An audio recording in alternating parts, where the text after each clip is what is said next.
వీధి కుక్కలను ఎప్పుడైనా గమనిస్తే బండరాళ్ళు, కరెంటు స్తంభాలు, చెట్ల పొదళ్ళు ఏదైనా బండి కనబడితే వాటి టైర్లపై మూత్రం స్ప్రే చేస్తూ వెళ్తూ ఉంటాయి. దీనికి కారణం ఏంటనేది చాలా మందిలో సందేహాలు ఉన్నాయి. దానికి గల కారణం ఏంటో ఇప్పుడు చూద్దాం. కుక్కలను మనుషులు మచ్చిక చేసుకున్నారు కానీ కుక్క అనేది అడవి జంతువే. వేటాడి మాత్రమే జీవించే జంతువు కుక్క. అంటే తోడేళ్ల మాదిరి వేటాడి బ్రతికే జంతువు. గుంపులు గుంపులుగా అడవుల్లో ఉండి ఆహార అన్వేషణ చేస్తాయి. అయితే క్రమంగా కుక్కల సంఖ్య అనేది పెరుగుతూ వచ్చింది. మనుషులకు కుక్కలు బాగా దగ్గరయ్యాయి. కానీ వాటి జాతి లక్షణాలను మాత్రం కొన్నింటిని కుక్కలు మరవలేదు. అందులో ఒకటి మూత్రం స్ప్రే చేయడం. ఈ లక్షణం వాటికి తోడేళ్ల నుంచి వచ్చిందని శాస్త్రవేత్తలు నమ్మకం. వీధి కుక్కలకు, తోడేళ్లకు వేటాడడానికి ఒక పరిధి ఉంటుంది. ఇవి సాధారణంగా గుంపులుగా నివసిస్తాయి. కాబట్టి ఆహార అన్వేషణ కోసం గుంపులుగానే వెళ్తూ ఉంటాయి. కుక్క ఏదైనా బలమైన జంతువుపై ఒంటరిగా పోరాటం చేయలేదు. అందుకే అది వేటకు వెళ్లే సమయంలో కనబడిన చెట్లపై, బండరాలపై మూత్రం పోస్తూ వెళ్తుంది.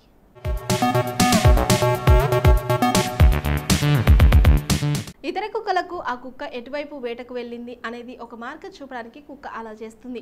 ఆ మూత్రం వాసనను కుక్క శ్వాసగంధులు గ్రహిస్తాయి. అలా మూత్రం ఎప్పుడు పోసాయి, ఎంత సమయం అయింది, వేటకు ఒక్కటే కుక్క వెళ్ళిందా లేదా గుంపులు వెళ్ళిందా అనే దానిపై మూత్రం ఆధారంగా ఇతర కుక్కలు గుర్తిస్తాయి.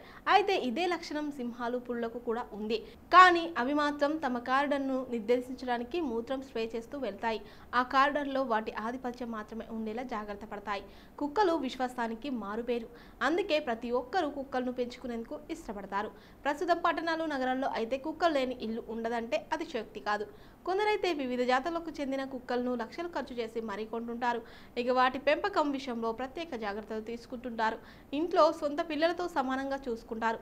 ఈ విషయం పక్కన పెడితే కుక్కల విషయంలో చాలా మందికి ఓ సందేహం ఉంటుంది. కార్లు, బైక్ టైర్లు, స్తంభాల మీదే కుక్కలు ఎందుకు మూత్ర విసర్జన చేస్తాయి అనేది ఆ డౌట్. అయితే దీని వెనుక కొన్ని కారణాలు ఉన్నాయనే విషయం చాలా మందికి తెలియదు.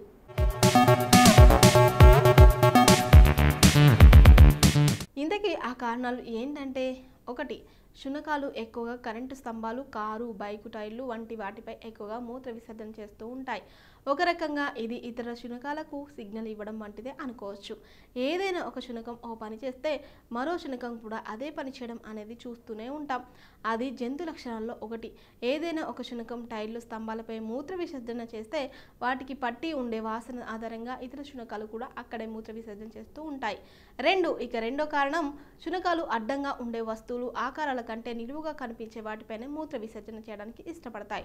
కార్లు, బైక్ల టైర్ల కింద భాగాలు కానీ, కరెంటు స్తంభాల దిగువ భాగం కానీ శునకాల ముక్కుకు అందుబాటులో ఉంటాయి.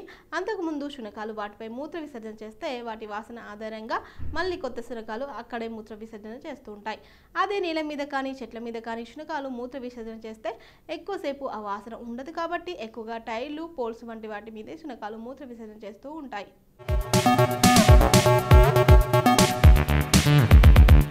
మూత్రానికి సంబంధించిన వాసన వీటిపై ఎక్కువ సమయం నిలిచి ఉంటుంది. అందుకే మూత్ర విసర్జన చేసే ముందు శునకాలు వాసన చూస్తూ ఉంటాయి.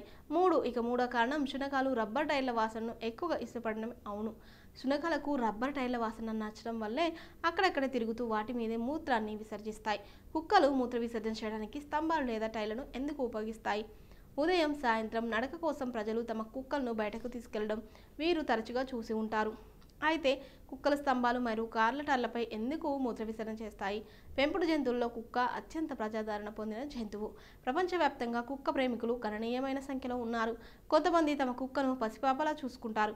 కొంతమంది తమ కుక్కలను ఉదయం మరియు సాయంత్రం వాకింగ్ కోసం బయటకు తీసుకెళ్లడం మీరు తరచుగా చూశారు. అయితే కుక్కల స్తంభాలు, కారు టైర్లపై ఎందుకు మూత్ర విసర్జన చేస్తాయి? ఇలాంటి ప్రశ్న ఈ శునక ప్రియులను అడిగితే ఈ ప్రశ్నకు సమాధానం చెప్పలేకపోతున్నారు.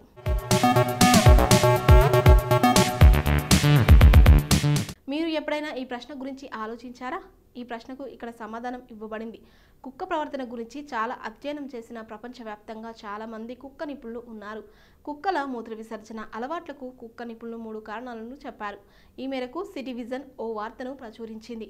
మీరు కుక్కల ప్రేమికులైతే ఏ కుక్క మరో తెలియని కుక్కను తన భూభాగంలోకి ప్రవేశించనివ్వదు అనే విషయాన్ని మీరు గమనించి ఉండాలి. అంటే తమ సొంత సామ్రాజ్యం ఉన్నట్లుగా ఫలానా ప్రాంతంలో జీవిస్తారు. డాగ్ నిపుణులు ఈ సమస్యను లోతుగా అధ్యయనం చేశారు.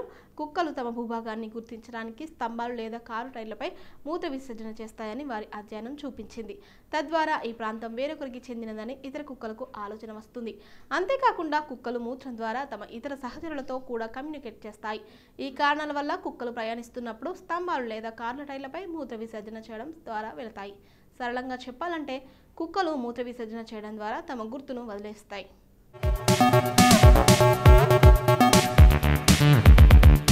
కుక్కలు నిలువుగా ఉండే వాటిపై మూత్ర విసర్జన చేయడానికి ఇష్టపడతాయని శునక నిపుణులు అంటున్నారు.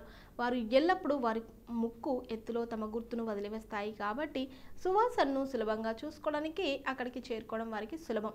అందువల్ల మూత్ర విసర్జన చేయడానికి టైర్లు మరియు స్తంభాలు వారికి ఇష్టమైన ప్రదేశాలు. కుక్కలు నేలపై మూత్ర విసర్జన చేస్తే వాసన కొద్దిసేపట్లో మాయమవుతుంది. దీనికి విరుద్ధంగా ఈ వాసన రబ్బరు టైర్లపై ఎక్కువసేపు ఉంటుంది. కుక్కల టైర్ల వాసనను ఇష్టపడతాయి. టైరు వాసన రావడంతో అక్కడికి చేరుకొని మూత్ర విసర్జన చేస్తున్నాయి. కుక్కలు మాత్రం వాసనను చాలా తీవ్రంగా గ్రహిస్తాయి. ఎందుకంటే వాటికి మనకు కంటే చాలా ఎక్కువ గ్రాహకాలు ఉంటాయి. వాటి ముక్కు మనకంటే చాలా శక్తివంతమైనది. ఈ వాసన ద్వారా అవి చాలా విషయాలు తెలుసుకుంటాయి. కుక్కలు మనల్ని మించి వాసన పట్ల చాలా సున్నితంగా ఉంటాయి. వాటి ముక్కు మనుషుల కంటే లక్షల రెట్లు బలంగా ఉంటుంది. అందుకే వాటికి వాసన ద్వారా చాలా విషయాలు తెలుస్తాయి. ప్రైవేట్ ప్యాట్స్ నుండి వెలువడే వాసన ఒక్కో జీవికి ఒక్కో రకంగా ఉంటుంది. ఈ వాసన ద్వారా కుక్కలు ఆ జీవి గురించి చాలా విషయాలు తెలుసుకుంటాయి. షాహిద్ కపూర్ ప్రముఖ బాలీవుడ్ నటులు పంకజ్ కపూర్ నీలిమ అంజిల్లా కుమారుడు. ఆయన ఢిల్లీలో ఫిబ్రవరి 25, 1981న జన్మించారు. షాహిద్ 3వ ఏట తల్లిదండ్రులు విడిపోయారు. అప్పటి నుంచి ఆయన తన తల్లి వద్దే పెరిగారు. ఆయన 10వ ఏట ముంబైకి మారిపోయారు. అక్కడ షైమెక్ టవర్ డ్యాన్స్ అకాడమీలో చేరారు. షాహిద్ 1990లో కొన్ని సినిమాల్లో నేపథ్య డ్యాన్సర్గా పనిచేశారు. ఆయన ఆ తర్వాత కొన్ని మ్యూజిక్ వీడియోలను, టీవీ ప్రకటనలను నటించారు. షాహిద్ 2003లో ఇష్క్ విష్క్ సినిమాతో తెరంగేట్రం చేసిన షాహిద్ ఆ సినిమాతో ఫిలింఫేర్ ఉత్తమ నటుడు పురస్కారం కూడా అందుకున్నారు.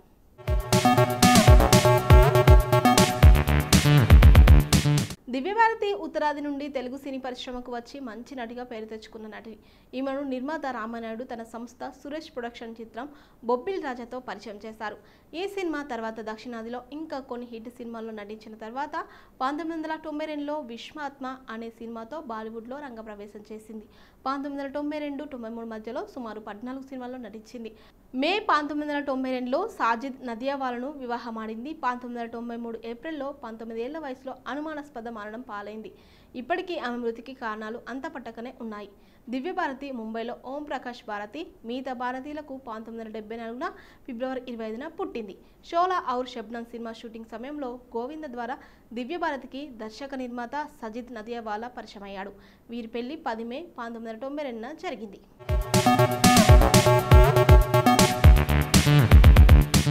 ఊర్వశి రౌటేలా ఒక భారతీయ నటి, మోడల్. ఆమె ప్రధానంగా హిందీ సినిమాలు, తెలుగు సినిమాల్లో కనిపిస్తుంది. మిస్ దివా యూనివర్స్ 2015 టైటిల్ గెలుచుకున్న తర్వాత ఆమె ప్రాముఖ్యతను సంతరించుకుంది. అయినప్పటికీ ఆమె భారతదేశానికి ప్రాతినిధ్యం వహిస్తున్న మిస్ యూనివర్స్ 2015 పోటీలో స్థానం పొందలేదు. రౌతేలా 2013లో సింగ్స్ ఆఫ్ ది గ్రేట్తో తొలిసారిగా నటించింది. ఆ తర్వాత సనమ్ రే, గ్రేట్ గ్రాండ్ మస్తీ, హే స్టోరీ 4, పాగల్ పంతి వంటి కొన్ని ప్రముఖ చిత్రాల్లో కనిపించింది. రౌతేలా కన్నడ సినిమా పరిశ్రమలో మిస్టర్ ఐరావతతో 2014లో, తమిళ సినిమాలోకి 2022లో ది లెజెండ్తో ప్రవేశించింది. ఊర్వశి రౌటేలా 1994 ఫిబ్రవరి 25న హరిద్వార్, ఉత్తరాఖండ్లో జన్మించారు.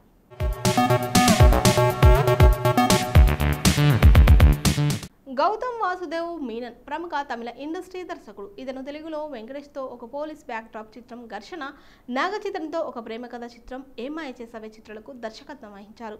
ఈ సినిమాను అటు తమిళంతో పాటు సింబు, త్రిష జంటగా విన్నై తాండి వరువాయి పేరుతో, ఇటు తెలుగులో ఏం మాయ చేసావే పేరుతో ఏకకాలంలో తీయడం విశేషం. గౌతమి ఫిబ్రవరి 25, 1973న కేరళలోని పలక్కడ్ జిల్లాలో జన్మించారు. అతని తండ్రి మలయాళీ, తల్లి తమిళియన్. గౌతమ్ తిరుచిలో పెరిగారు. కళాశాలలో చదువుతున్న రోజుల్లో సినిమాలపై ఆసక్తి ఏర్పడింది. ఆ విషయాన్ని తల్లిదండ్రులకు చెప్పారు. వారు సమ్మతించడంతో ఆ బాటలోనే అడుగులు వేస్తూ 1990లో మిన్సారా కనవు చిత్రానికి సహాయ దర్శకుడిగా చేరారు.